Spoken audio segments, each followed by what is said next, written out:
नमस्कार students corner या YouTube चॅनलवर सर्वांचं हार्दिक स्वागत. महाज्योती मोफत टॅब योजनेची परिपूर्ण माहिती आपल्या चॅनलवरती दिली जाते. यावर्षी 3,500 विद्यार्थ्यांची सिलेक्शन महाज्योती मोफत टॅब योजनेअंतर्गत झालं. तर अशा विद्यार्थ्यांना पाहू शकता की 6 तारखेला एक नोटीस प्रसिद्ध झालेली आहे.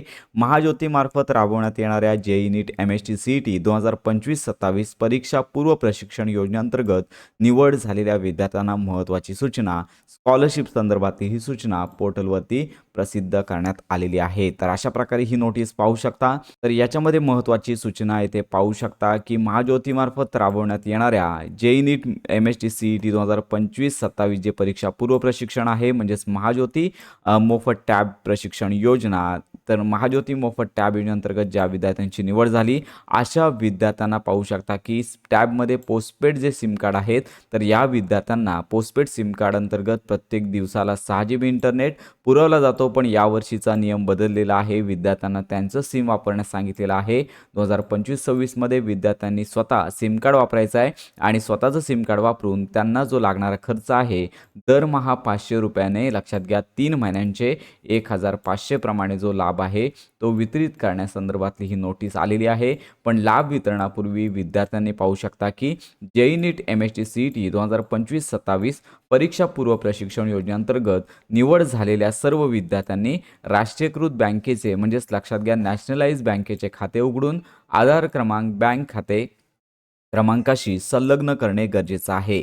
आधार सेडिंग करायचं आहे. आधार सेडिंग नसल्यास सदर रक्कम अदा करता येणार नाही आहे अशी सर्व संबंधित विद्यार्थ्यांनी नोंद घ्यावी. तर अशा प्रकारचं महत्त्वाचं परिपत्रक ही सूचना आहे ती प्रसिद्ध झालेली आहे. म्हणजेच पुढील काही दिवसांमध्ये या संदर्भातली तयारी महाज्योती मोफत टॅब योजनेअंतर्गत जी संस्था आहे यांच्यामार्फत सुरू होणार आहे. त्यामुळे लक्षात घ्या विद्यार्थ्यांनी अद्याप त्यांचं आधार सेडिंग केलेलं राष्ट्रीयकृत म्हणजेच नॅशनलाइज बँकेचं खातं जर तुमच्याकडे नसेल तर मात्र तुमचा लाभ तुम्हाला येणार नाही आहे. त्यामुळे लवकरात लवकर नॅशनलाइज बँकेचं खातं उघडून आधार सेडिंग करून ठेवायचं आहे जेणेकरून तुम्हाला स्कॉलरशिप वितरणाच्या वेळी तुम्हाला प्रॉब्लेम होणार नाही आहे. तर अशा प्रकारे ही महत्त्वाची माहिती जे निवड झालेले 3,500 विद्यार्थी आहेत यांच्यापर्यंत नक्की शेअर करा. आणि लक्षात घ्या स्कॉलरशिप वितरणाची नोटीस कोणत्याही वेळी पोर्टलवरती येऊ शकते.